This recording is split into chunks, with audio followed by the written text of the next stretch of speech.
안녕하세요. 이번 시간에는 첫 번째 주제인 연구 주제를 잡는 법에 대해서 설명을 해보겠습니다. 연구 주제라는 것은 어떤 것이냐고 하면은 우리가 연구할 때 토픽이 되는 거죠. 테마가 되고, 이러한 연구 주제를 잡을 때 있어서는 조건이 있습니다.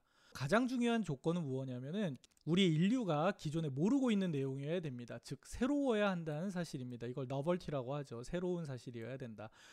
왜냐하면 기존에 이미 밝혀진 논문을 또 낸다 그러면은 우리 과학 발전에 전혀 도움이 안 될 테니까 사람들의 흥미를 끌지 못하고, 그러면 논문이 출판이 되지 못하기 때문에 기존에 있는 어떠한 논문과도 다른 무언가 새로운 점이 있어야 된다는 겁니다. 두 번째로는 그 주제가 과학적이어야 됩니다. 이게 막 미신과 관련된 거라든지 아니면 믿음의 문제가 된다면은 과학적이지 못하죠. 그럼 과학적이라는 거는 결론적으로 어떻게 되느냐? 이러한 우리의 가설이 증명 가능하거나 최소한 설명이 가능한 형태로 되어 있어야 된다는 겁니다.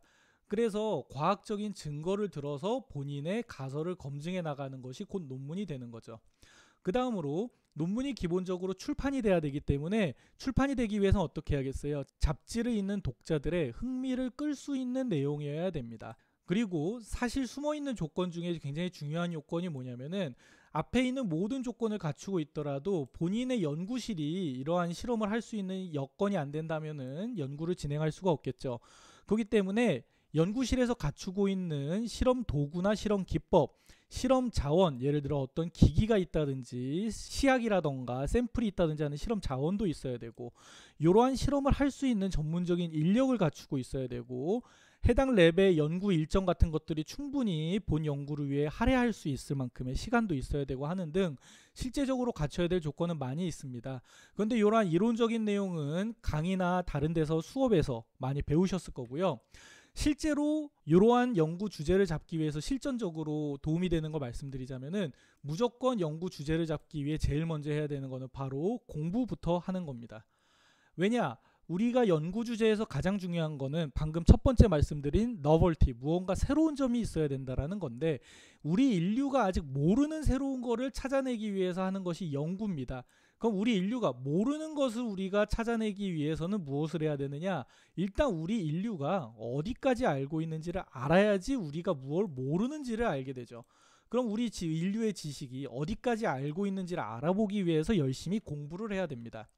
그래서 공부부터 해야 되는데, 처음부터 논문부터 붙잡는 사람들이 많이 있어요. 그런데 해당 분야에 대해서 이미 어느 정도 아는 사람이라면은 바로 논문부터 찾아서 최전선에 있는 지식을 공부를 해도 되지만, 아직 이 분야에 대한 공부가 충분히 안 된 분들은 논문부터 보면은 우리가 교과서적으로 이미 알고 있는 내용들은 논문에서 거의 얘기하지 않아요. 논문에서는 우리 인류 지식 최전방에서 최근 새로이 밝혀져 나가고 있는 주제에 대해서 주로 이야기를 하고 있기 때문에, 모두가 안다라고 생각하는 상식적인 내용은 논문에 거의 써놓지 않게 되죠. 그렇기 때문에 처음으로 연구하는 사람은 구글링도 좋고 위키피디아도 좋고 그냥 일반적으로 상식적으로 볼 수 있는 내용은 다 공부를 한 후에 논문을 찾아가는 것이 용이합니다.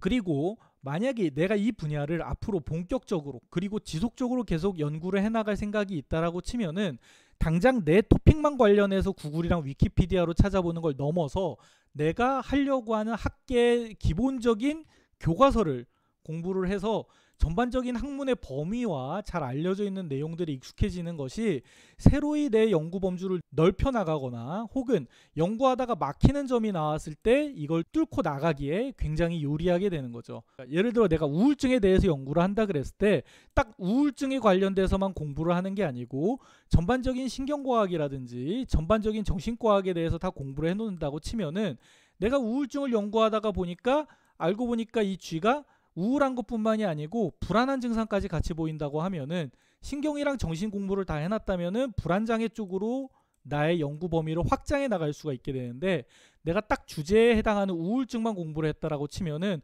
우울증과 관련이 없는 현상이 나오게 되면은 당황하고 사실은 더 연구를 넓혀서 좋은 연구를 할 수 있는 기회를 놓치게 될 수가 있죠. 그래서 처음에는 본인 분야에 너무 최전방에 있는 논문만 공부를 할 필요 없이 처음에는 구글도 좋고 위키피디아도 좋고 블로그를 봐도 좋고 하다못해 교과서를 봐도 좋고 본인의 학문 분야에 대한 전반적인 지식을 통해서 조망할 수 있는 능력을 얻는 것이 우선은 연구 주제를 잡기 위해서 필요한 과정입니다.